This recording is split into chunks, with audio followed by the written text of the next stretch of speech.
اعوذ باللہ من الشیطان الرجیم بسم اللہ الرحمن الرحیم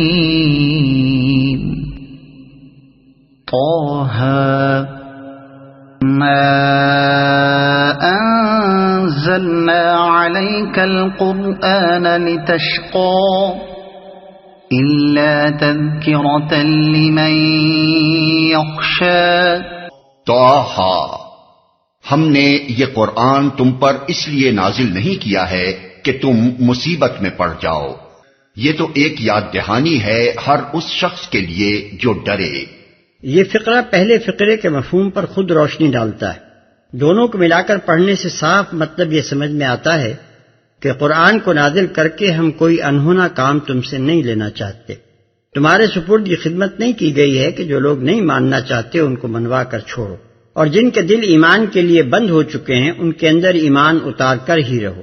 یہ تو بس ایک تذکیر اور یاد دہانی ہے، اور اس لیے بھیجی گئی ہے کہ جس کے دل میں خدا کا کچھ خوف ہو وہ اسے سن کر ہوش میں آ جائے۔ اب اگر کچھ لوگ ایسے ہیں جنہیں خدا کا کچھ خوف نہیں اور جنہیں اس کی کچھ پرواہ نہیں کہ حق کیا ہے اور باطل کیا، ان کے پیچھے پڑنے کی تمہیں کوئی ضرورت نہیں۔ تنزیلا ممن خلق الارض والسماوات العلا الرحمن علی العرش استوى، نازل کیا گیا ہے اس ذات کی طرف سے جس نے پیدا کیا ہے زمین کو اور بلند آسمانوں کو، وہ رحمان کائنات کے تخت سلطنت پر جلوہ فرما ہے۔ یعنی پیدا کرنے کے بعد کہیں جا کر سو نہیں گیا ہے، بلکہ آپ اپنے کارخانہ تخلیق کا سارا انتظام چلا رہا ہے، خود اس ناپیدا کنار سلطنت پر فرمانروائی کر رہا ہے۔ خالق ہی نہیں ہے، بالفعل حکمران بھی ہے۔ له ما في السماوات وما في الأرض وما بينهما وما تحت الثرى وإن تجهر بالقول فإنه يعلم السر وأخفى، مالک ہے ان سب چیزوں کا جو آسمانوں اور زمین میں ہیں اور جو زمین و آسمان کے درمیان ہیں اور جو مٹی کے نیچے ہیں۔ تم چاہے اپنی بات پکار کر کہو، وہ تو چپکے سے کہی ہوئی بات بلکہ اس سے مخفی تر بات بھی جانتا ہے۔ یعنی کچھ ضروری نہیں ہے کہ جو ظلم و ستم تم پر اور تمہارے ساتھیوں پر ہو رہا ہے اور جن شرارتوں اور خباثتوں سے تمہیں نیچا دکھانے کی کوششیں کی جا رہی ہیں ان پر تم بآواز بلند ہی فریاد کرو۔ اللہ کو خوب معلوم ہے کہ تم پر کیا کیفیت گزر رہی ہے، وہ تمہارے دلوں کی پکار تک سن رہا ہے۔ اللہ لا الہ الا ہو لہ الاسماء الحسنی، وہ اللہ ہے، اس کے سوا کوئی خدا نہیں، اس کے لیے بہترین نام ہیں، یعنی وہ بہترین صفات کا مالک ہے۔ وَهَلْ أَتَاكَ حَدِيثُ مُوسَىٰ إِذْ رَأَىٰ نَارًا فَقَالَ لِأَهْلِهِ امْكُثُوا إِنِّي آنَسْتُ نَارًا لَعَلِّي آتِيكُم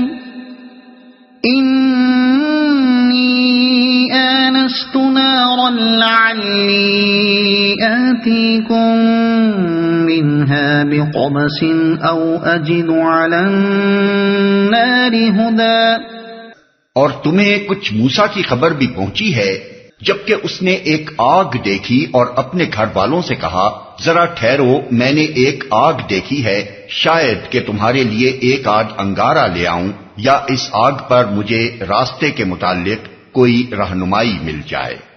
اس نے ایک آگ دیکھی۔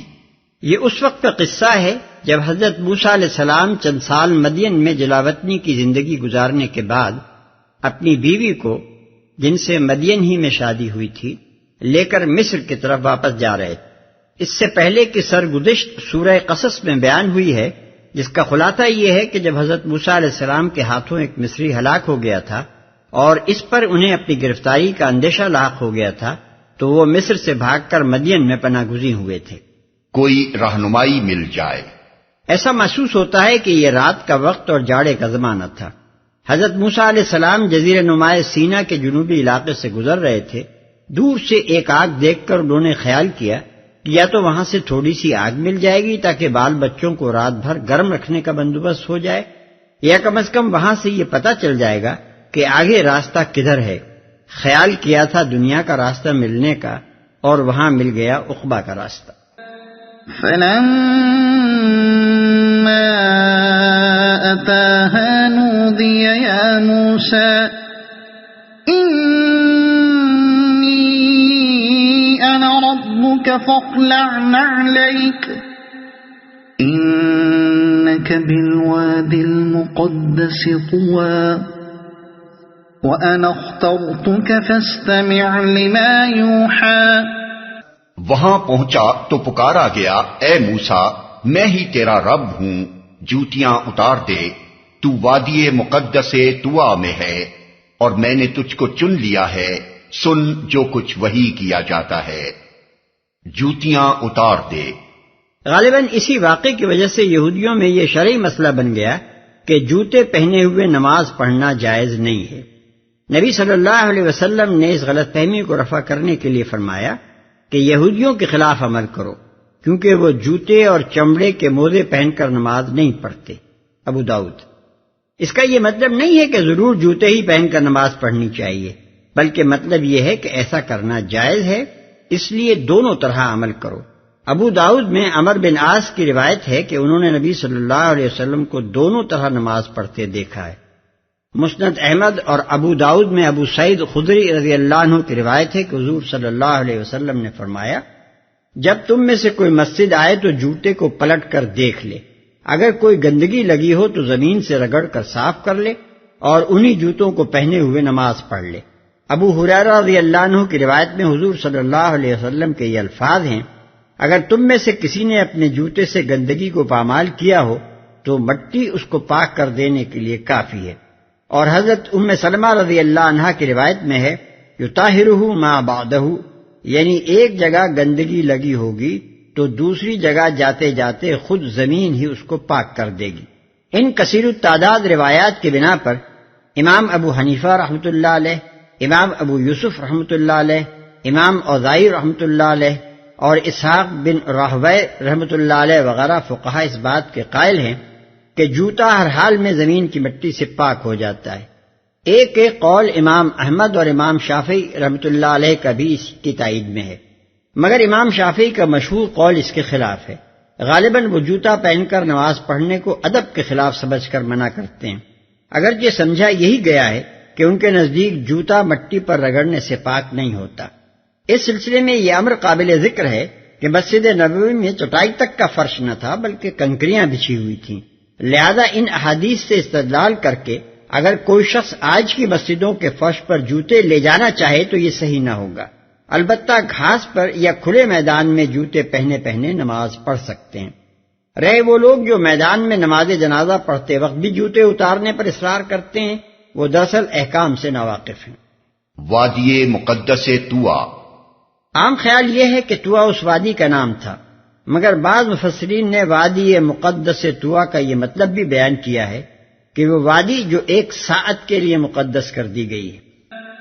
اننی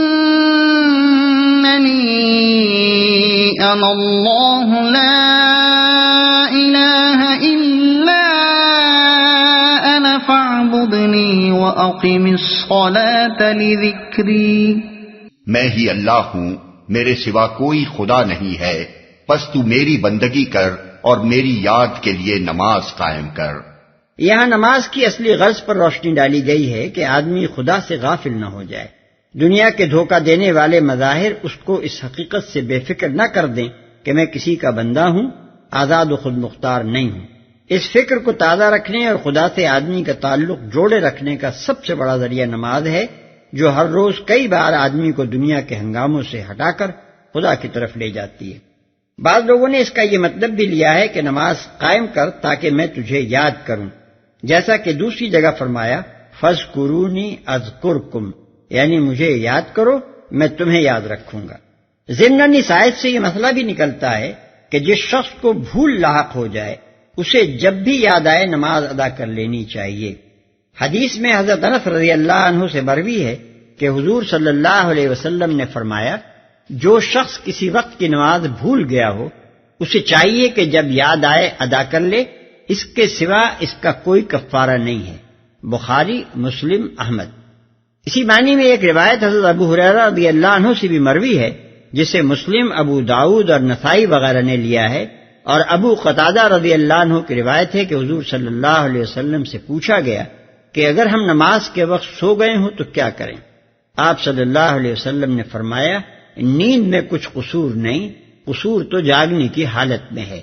پس جب تم میں سے کوئی شخص بھول جائے یا سو جائے تو جب بیدار ہو یا جب یاد آئے نماز پڑھ لے۔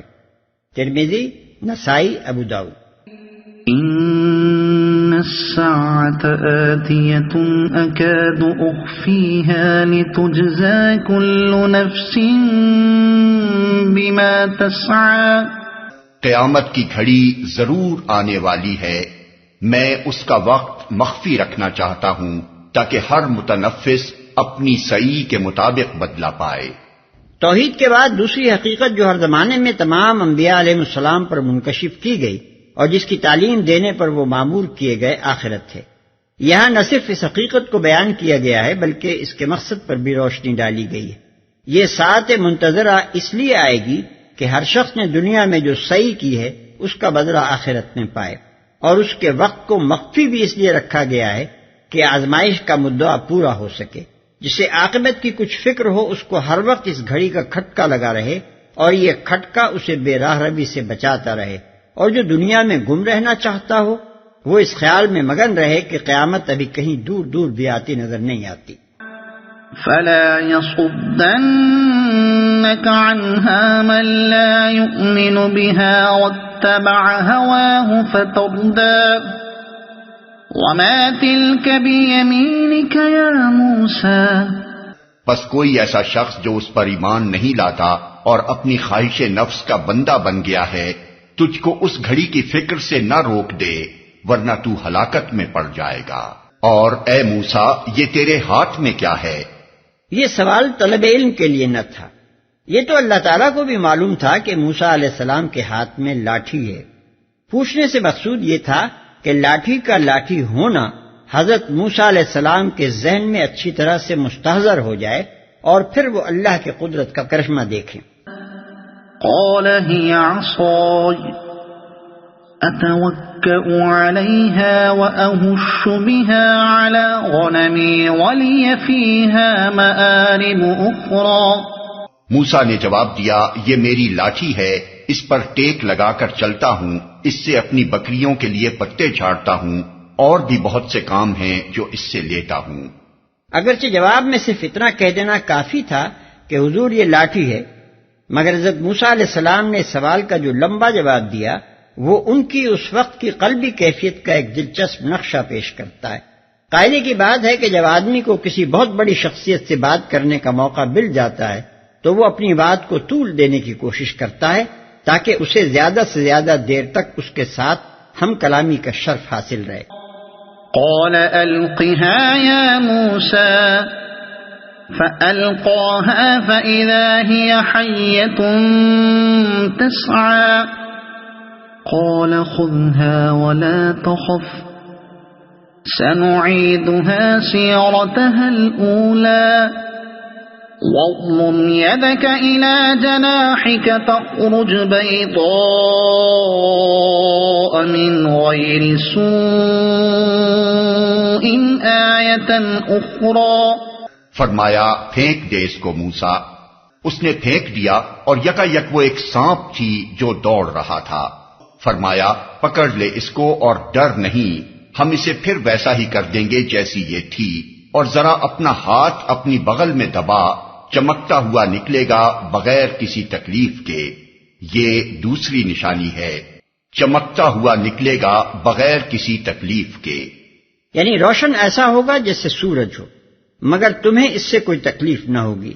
بائبل میں ید بیضا کی ایک اور ہی تعبیر کی گئی ہے جو وہاں سے نکل کر ہمارے ہاں کی تفسیروں میں بھی رواج پا گئی۔ وہ یہ کہ حضرت موسیٰ علیہ السلام نے جب بغل میں ہاتھ ڈال کر باہر نکالا تو پورا ہاتھ برس کے مریض کی طرح سفید تھا، پھر جب دوبارہ اسے بغل میں رکھا تو وہ اصلی حالت پر آ گیا۔ یہی تعبیر اس معجزے کی تلمود میں بھی بیان کی گئی ہے، اور اس کی حکمت یہ بتائی گئی ہے کہ فرعون کو برص کی بیماری تھی جسے وہ چھپائے ہوئے تھا، اس لیے اس کے سامنے یہ معجزہ پیش کیا گیا کہ دیکھ، یوں آنن فانن برص کا مرض پیدا بھی ہوتا ہے اور کافور بھی ہو جاتا ہے، لیکن اول تو ذوق سلیم اس سے ابا کرتا ہے کہ کسی نبی کو برص کا معجزہ دے کر ایک بادشاہ کے دربار میں بھیجا جائے۔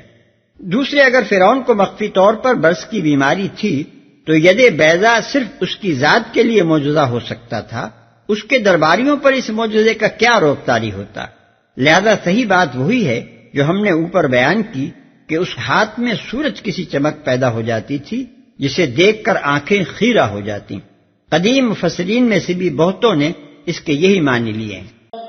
لنريك من آياتنا الكبرى اذهب إلى فرعون إنه طغى، اس لیے کہ ہم تجھے اپنی بڑی نشانیاں دکھانے والے ہیں، اب تو فرعون کے پاس جا، وہ سرکش ہو گیا ہے۔